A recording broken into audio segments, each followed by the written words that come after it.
Un saludo a todos. Soy Ernesto Piedras, director general de The Competitive Intelligence Unit, y con mucho gusto de compartir aquí con todos ustedes, particularmente con mis amigos ya muy longevos de 5G Américas, y sobre todo con el privilegio de participar en este foro ministerial virtual titulado Wireless Technology Summit. En este espacio de 5G Américas, que ya es el referente continental, el referente precisamente de las Américas, y los voy a invitar a un paseo por el ecosistema digital de México en diferentes segmentos que ustedes encontrarán. Abajo a la derecha les comparto mi correo electrónico epiedras@deciu.com, nuestro acceso a Twitter y a nuestra página. Será un gusto intercambiar puntos de vista con ustedes, y quien quiera este PowerPoint, me encantará recibir su comunicación para compartírselos a ustedes, por supuesto. Pasamos al PowerPoint, por favor. Lo primero a lo que los quiero invitar es a esta reflexión en donde los invito, como decía, a considerarnos hoy día como el Homo Telecom. En las Américas, en el mundo entero, nos hemos convertido en esta suerte de ser humano de la conectividad remota.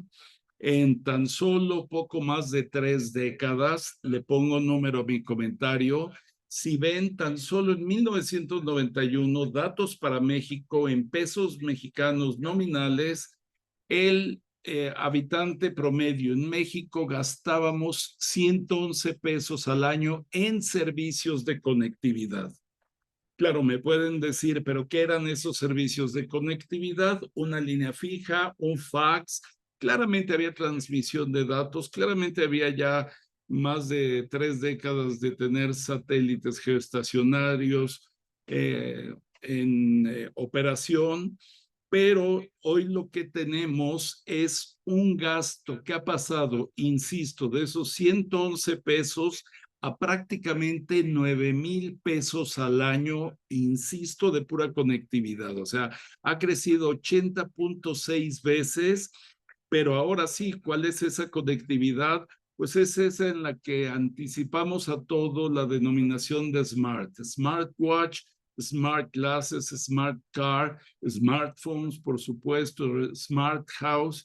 Pareciera que todo se ha convertido en smart dentro de esta convergencia tecnológica de transmisión de voz y datos por diferentes plataformas tecnológicas, fijas, celulares, satelitales, TV de paga, e insisto, ha crecido prácticamente 81 veces el consumo que hacemos solo de conectividad. Aquí esos 81 veces que ha crecido no contempla la adquisición de consola, de dispositivos, etcétera. Es simplemente esa conectividad.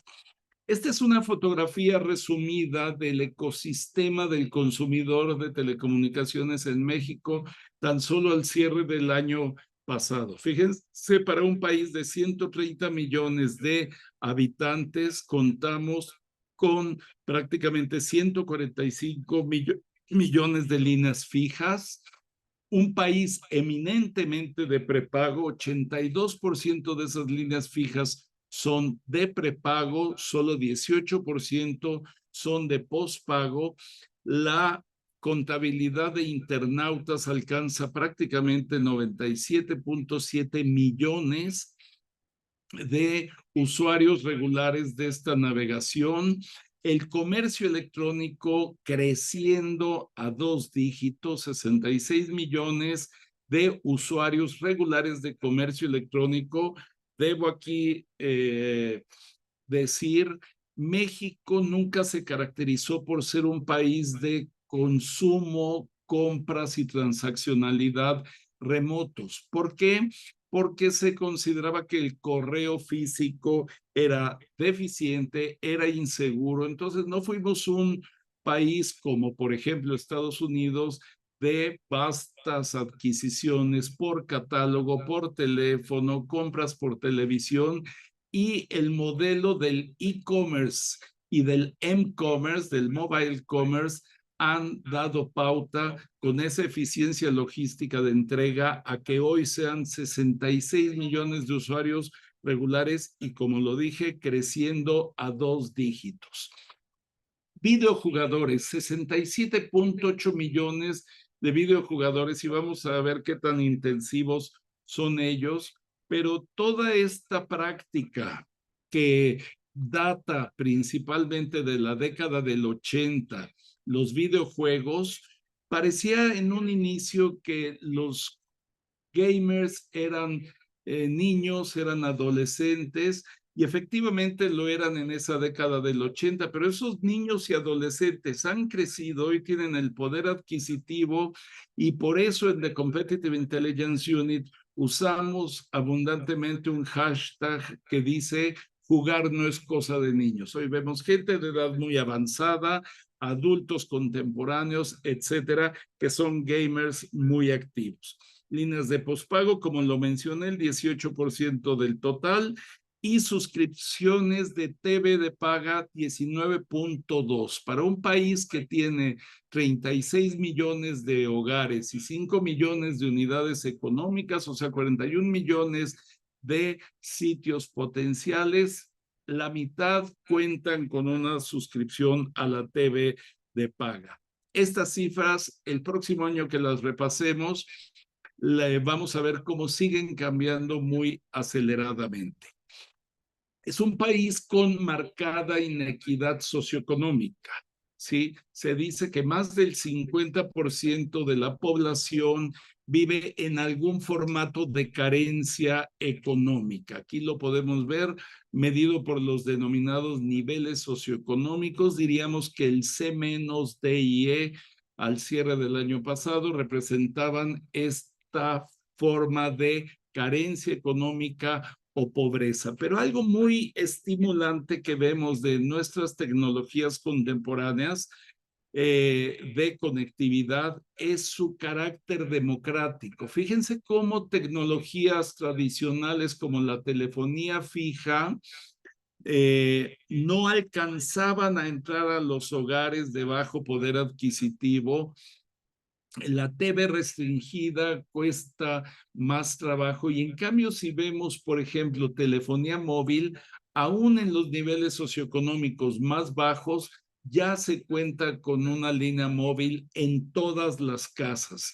Internet móvil, 9 de 10 hogares lo tienen y lo usan. Entonces, es muy estimulante y muy promisorio ver cómo estas tecnologías contemporáneas, ya no me atrevo a llamarles nuevas tecnologías, sino son tecnologías contemporáneas que cambian vertiginosamente, tienen ese carácter democrático para entrar a todos los hogares, a todos los bolsillos, a todas las escuelas. Vamos a repasar ahora un poco el segmento móvil, que, como les decía, alcanza al cierre del año pasado 144.8 millones de líneas en operación, líneas en diferentes capacidades de uso, algunas de bajo consumo, otras mucho más intensivas. Ahora, en la pospandemia, que hemos recuperado la movilidad y la intensidad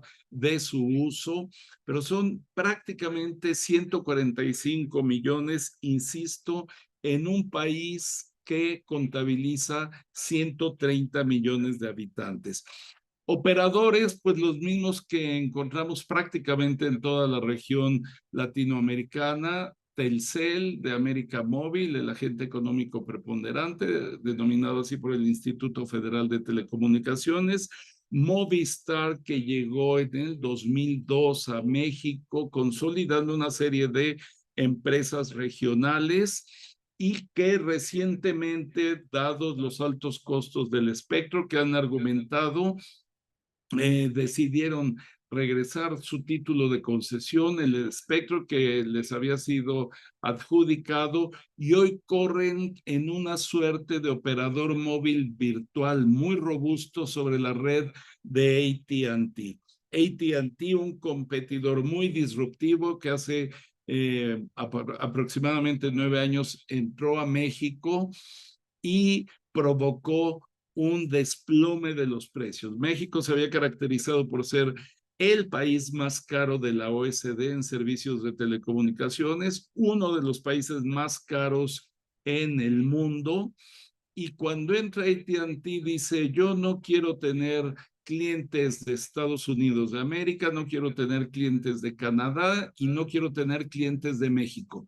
Quiero tener clientes regionales de Norteamérica y estandariza los planes y los paquetes y con ello se convierte en el operador móvil líder en precios y provoca que todos los demás en el mercado se vayan tras de él en esos niveles tarifarios. Y hoy México es un país razonablemente competitivo a nivel mundial. Y la gran novedad y otro jugador disruptivo ha sido este subsegmento de los operadores móviles virtuales que, como pueden ver, crece a 2 dígitos y muy altos, 29.5% anuales. Quien más está agregando líneas al mercado móvil, sobre todo en dos vertientes: Oxocel, esta tienda de conveniencia que opera en varios países de América Latina, y la red de Altán, que cuenta con más de 100 operadores móviles virtuales y en conjunto alcanzan ya prácticamente todos los operadores móviles virtuales 14 millones de usuarios en el país. Esta lámina es muy interesante porque vean cómo, si empezamos su lectura desde abajo, vemos cómo los mensajes cortos o SMS han caído en un relativo desuso. En lo individual se generan, según el promedio marcado, 8 mensajes cortos por mes. Estas son cifras mensuales. 8, y estoy seguro que todos los que estamos viendo esta pantalla al momento decimos, en efecto, 8 hasta nos pueden resultar muchos mensajes cortos según nuestra experiencia, pero eso es el uso de consumidor a consumidor, pero en donde está más intensificado su uso es en el B2C, Business to Consumer. Cada vez que se cobra un cheque, cada vez que hay una promoción, cada vez que hay una oferta en un supermercado, nos están llegando esos mensajes cortos.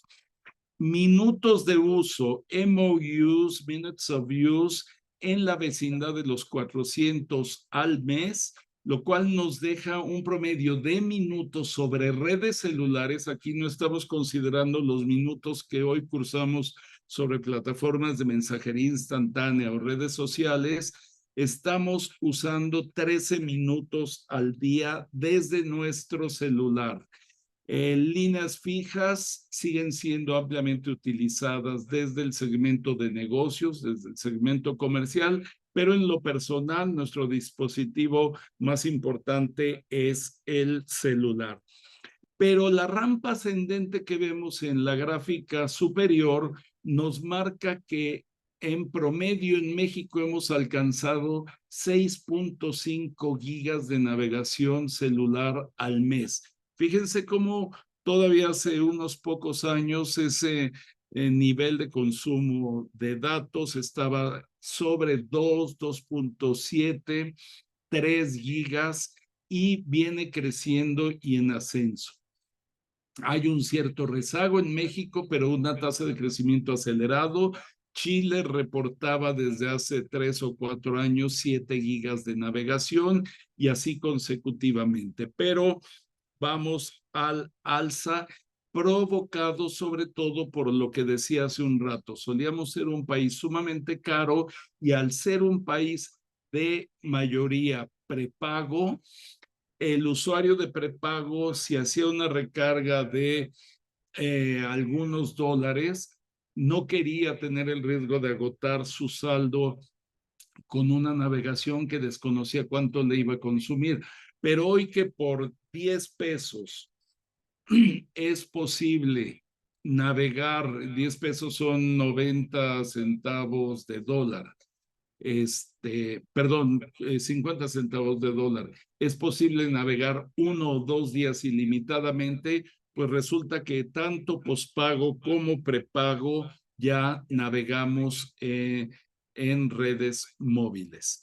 Un poquito la configuración de equipos para que veamos. Tenemos Samsung, que lleva ya varios años en la primera posición, con altibajos, pero 33%, o sea, 1 de cada 3 equipos operando allá afuera en el mercado son de esa marca coreana.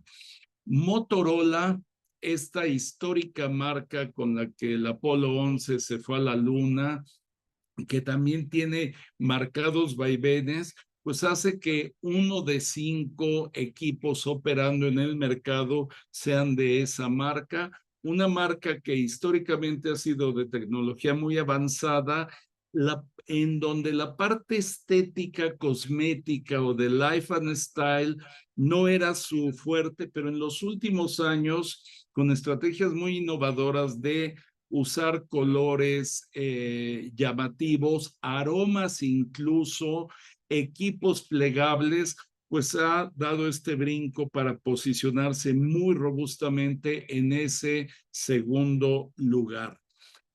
Siempre fraseamos que México no es Estados Unidos. Sabemos que en Estados Unidos 6 de 10 equipos son Apple, son iPhone. En México ese porcentaje oscila entre 12 y 13%. Para el bolsillo promedio de México se salen del poder adquisitivo y únicamente de 12 a 13% caen en la marca estadounidense. Aquí hago una breve pausa para comentar sobre Huawei y LG.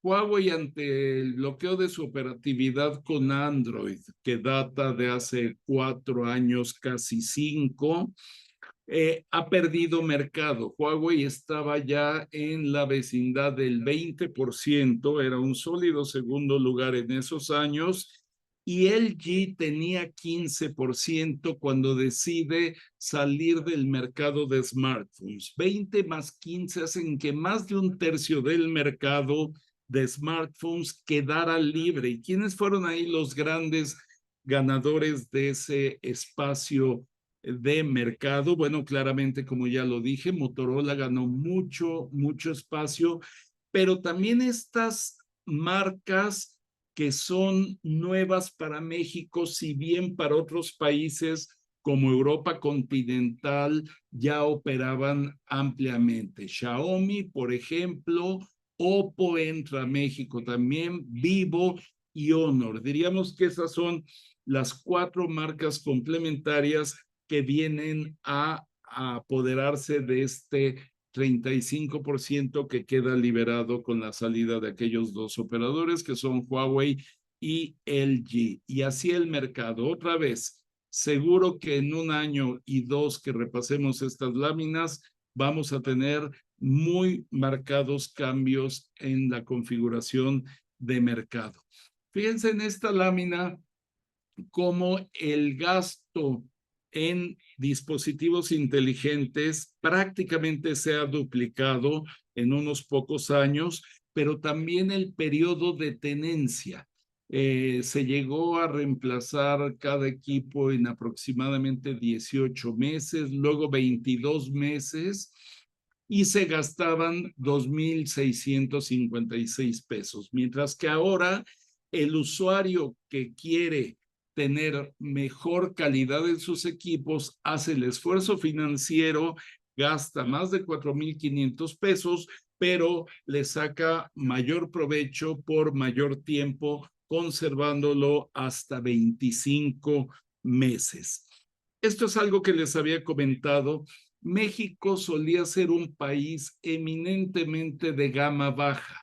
Antes de la pandemia, exactamente 2 de cada 3 equipos en el mercado eran de gama baja. Muy limitado procesador, batería, memoria, resolución, megapíxeles. Y a la fecha, ese 66% que era gama baja pasó únicamente a representar 20%. 80% del mercado ya es gama alta y gama media. Y como ustedes y yo sabemos, la gama baja, la gama media es muy poderosa a la fecha, es muy competitiva y tiene muy buenos resultados en esta operación de mercado.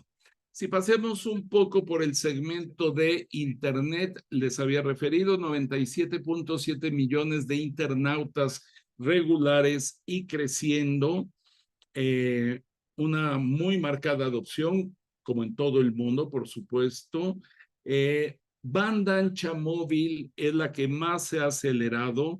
Accesos de banda ancha móvil superan los 154 millones, crecimientos también muy acelerados. Banda ancha fija, que tiene una estructura de costos de despliegue mayor, se limita a 26.4 millones. Les decía, hay 36 millones de hogares en el país, 5 millones de empresas o unidades económicas. O sea, al ser 41 millones, sí vemos que 2 de 3 de estos espacios de habitación o de oficina tienen conectividad de banda ancha fija. ¿Desde dónde nos conectamos los mexicanos? Claramente en lo principal, 95% desde smartphones, computadora para operaciones más complejas, el 42%, smart TVs ya más de una quinta parte y así consecutivamente. Tabletas, se ve que los grupos de edad más avanzada que no hacen operaciones complejas de Excel, de PowerPoint, de Word, privilegian más estas tabletas, consolas de videojuegos, por supuesto que son muy importantes, y no me detengo mucho, pero vemos que en lo principal usamos aplicaciones de comunicación, o sea, tanto mensajería como redes sociales, en más de 80% para conectarnos, y lo demás ya viene siendo entretenimiento, fotografía, transaccionalidad financiera, o sea, bancos, videojuegos, etcétera, así nuestros hábitos de consumo.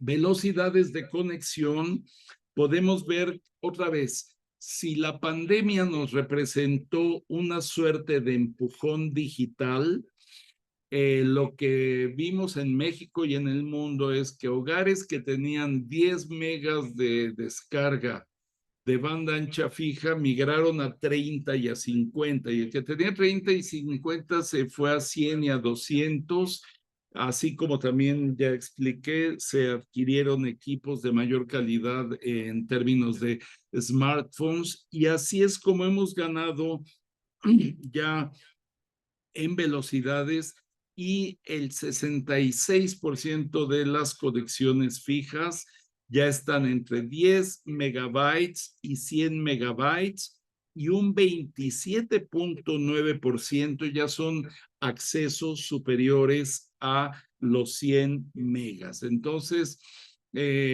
nunca nos tocará hablar bien de la pandemia que padecimos a nivel global, pero algo a lo que sí nos indujo es a nuevos formatos de estudio híbrido, trabajo híbrido entre lo presencial y en línea, y a un creciente y mejor equipamiento.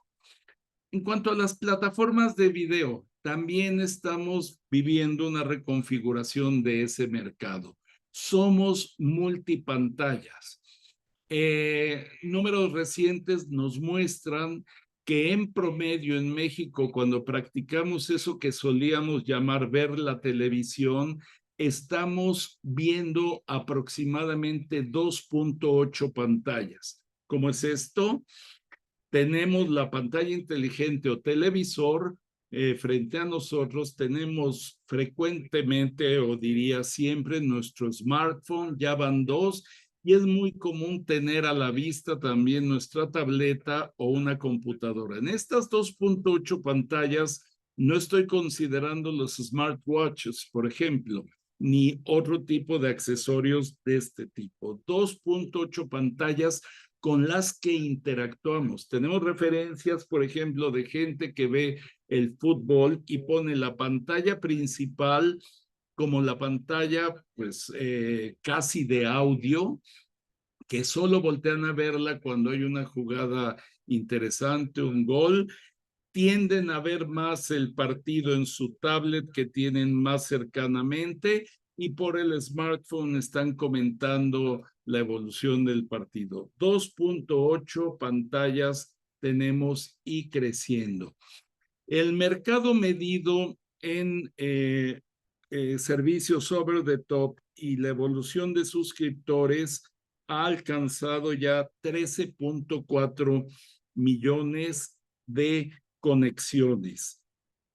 Aquí las podemos ver en su evolución reciente. Vemos esa pendiente positiva otra vez que se gestó durante la pandemia, en donde dejamos de ir al cine, pero vimos más cine que nunca en nuestras pantallas domésticas. Dejamos de comprar discos, pero escuchamos más música en nuestras plataformas de audio y vemos que 50% del mercado cuentan con una plataforma.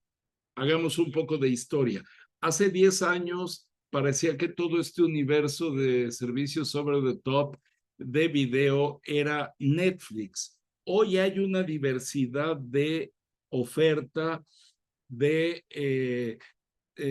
video como Netflix, Disney Plus, HBO Max, Amazon Prime, ViX Plus, que está creciendo muy vertiginosamente. Ahora veremos los números.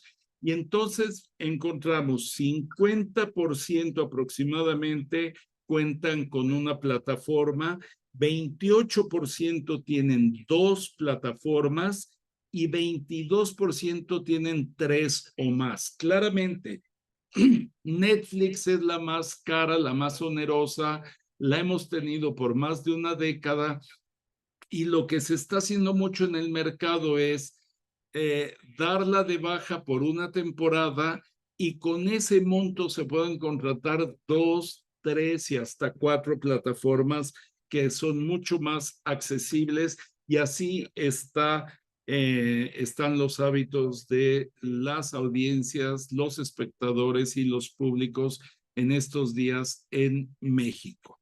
Aquí está la participación de mercado. Fíjense cómo al cierre del 2023 Netflix tiene 53% del mercado. Claramente su segundo competidor está muy por debajo, pero si recordamos lo que acabo de decir, que hace una década era el 100% del mercado, sí vamos viendo esta rampa descendente en donde se le está sumando muy fuertemente la competencia.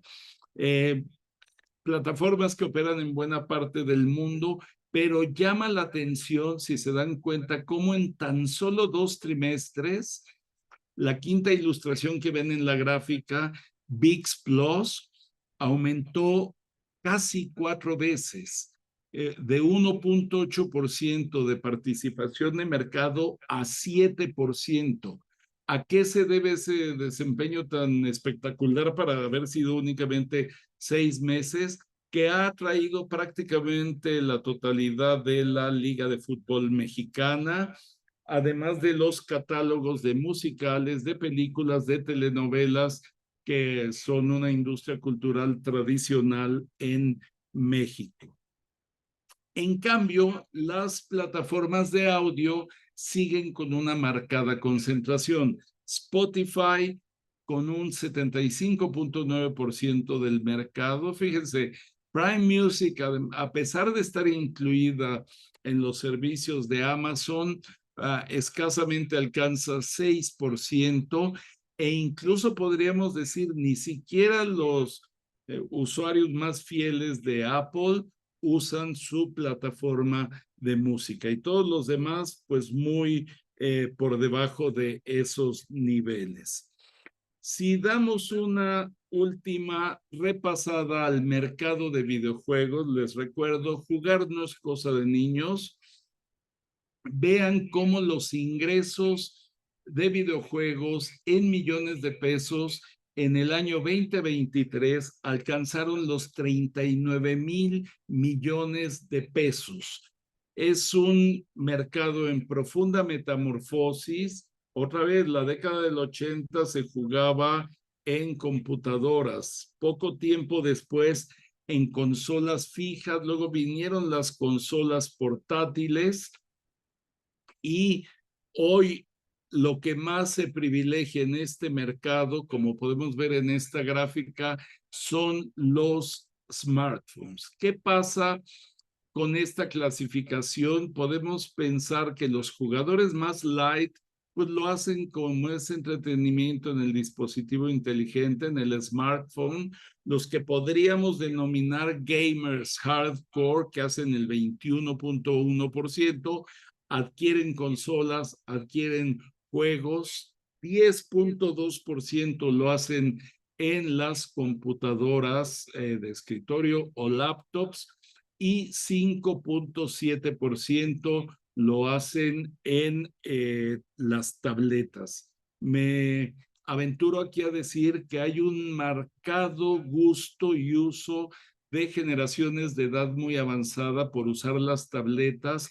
Estas tabletas que en su inicio, hace 13, 14 años, cuando irrumpen en el mercado, se les veía como caras, no sabíamos si iban a ser sustitutas del smartphone o la laptop, etcétera. Hoy se ven y se saben ya como complementarias, y la gente, insisto, de edad avanzada las ve y dice, no son caras, la batería les dura mucho, son muy ligeras, y las usan para sus propias redes sociales, para leer los periódicos, para conectarse entre sus grupos sociales, pero también para jugar juegos ahí. ¿Cuántas veces se conectan los mexicanos a los videojuegos? Los intensivos, los denominados gamers intensivos, lo hacen a diario en un porcentaje de 30.4%. Entre 5 y 6 veces por semana, o sea, prácticamente diario, 19.6. O sea, los intensivos en un 50% se conectan, concédanme, prácticamente diario. Los gamers que podemos denominar frecuentes, regulares, lo hacen entre 3 y 4 veces a la semana, o 1 o 2 veces a la semana, para un total de 43% de conexiones. Y los ocasionales, que lo hacen escasamente una vez al mes, hacen el 7.1% de las conexiones. Como les dije, jugar no es cosa de niños, es una industria de alto valor, en alta expansión, con una profunda metamorfosis que hoy hace que todos, en todas las edades, todos los niveles socioeconómicos, todas las intensidades, puedan ya denominarse gamers. Insisto, prácticamente el 70% de la población de México. Les repito, aquí están nuevamente mis datos de contacto: epiedras@deciu.com, @deciu en Twitter, y nuestra página, y será un gusto recibir sus comunicaciones, suscribirlos a nuestra lista de distribución, y nuevamente un agradecimiento y una felicitación a este foro, que es el foro más importante de las Américas, que es 5G Américas. Gracias por la invitación al foro ministerial virtual titulado Wireless Technology Summit, y seguimos en comunicación. Muchas gracias a todos.